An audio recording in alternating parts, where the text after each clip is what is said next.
भारत के प्रतापी चक्रवर्ती सम्राट महाराज सुहेलदेव ने जब विदेशी हुकूमत की चूलों को हिलाने का काम किया था और विदेशी आक्रांताओं को नेस्तनाबूद करने का काम किया था, लोगों ने महाराज सुहेलदेव को एक प्रकार से विस्मृत सा कर दिया। गुलामी कैसे सिर पे चढ़ करके बोलती है, महाराज सुहेलदेव के बारे में जब जानकारी लेते हैं, इतिहास का अवलोकन करते हैं, तब पता लगता है कैसे हमारे महापुरुषों को भुला दिया गया, विस्मृत सा कर दिया गया था। लेकिन मैं धन्यवाद दूंगा श्री ओम प्रकाश राजभर जी को कि महाराज सुहेलदेव के नाम को उन्होंने एक बार फिर से, उनके शौर्य को, उनके पराक्रम को समाज के सामने रखा है। सालार मसूद को 3 लाख की सेना के साथ विदेशी आक्रांताओं का नेस्तनाबूद करने वाले चक्रवर्ती सम्राट महाराज सुहेलदेव ने 1033 ईस्वी में इसी बहराइच में पूरी तरह विदेशी आक्रांताओं को नाको चने चबाने के लिए मजबूर कर दिया था।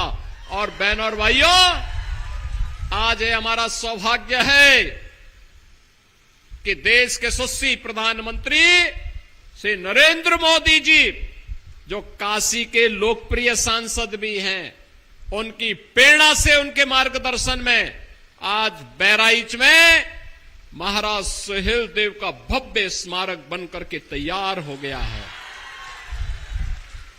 यह स्मारक भारत की विजय का स्मारक है। यह स्मारक विदेशी आक्रांताओं के लिए, विदेशी ताकतों के लिए एक चुनौती भी है, एक चेतावनी भी है, और हर एक के लिए एक सबक भी है। जो राष्ट्र काज के अपने मुद्दे से भटक करके समाज को तोड़ने का काम कर रहे हैं और देश के खिलाफ गद्दारी करने का काम कर रहे हैं, उन सब के लिए एक सबक भी है। और इसीलिए आज के इस अवसर पर मैं एक बार जब यहां पर अपनी मातृभूमि में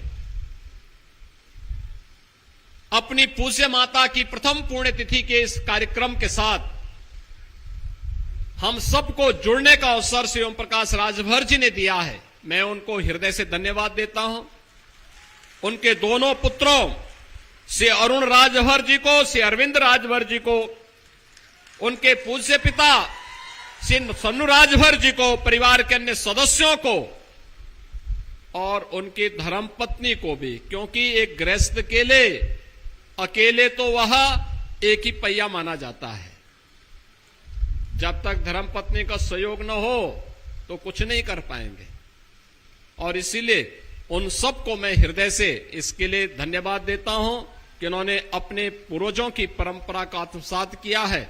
और उनकी पूज्य माता को विनम्र श्रद्धांजलि अर्पित करते हुए मैं एक बार फिर से आप सभी को, कि आप सभी लोग इस आयोजन का हिस्सा बने हैं, फतेहपुर को एक नई ऊंचाई देने के लिए संकल्पित दिखाई दे रहे हैं, आप सबका मैं हृदय से अपनी शुभकामनाएं देते हुए, मंगलमय शुभकामनाएं देते हुए अपनी वाणी को विराम देता हूं। धन्यवाद। जय हिंद।